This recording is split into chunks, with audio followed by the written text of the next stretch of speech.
Each morning that your student will be attending hybrid classes at the school, you will receive an email sent out around 4 a.m. On that email, specific to your student, is a link to take you to the survey. Upon clicking that link, you will be entered directly into the survey, where you'll be asked to enter the current temperature of your student. You will be asked a series of questions based on symptoms and conditions that may affect your student's ability to enter the building.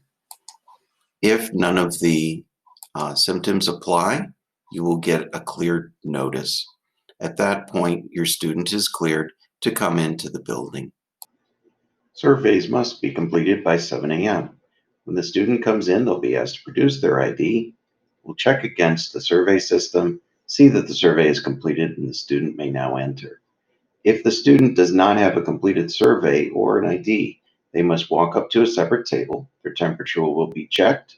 They'll then be manually put into the survey, asked a series of health-related questions, and upon completion, be allowed to enter the building.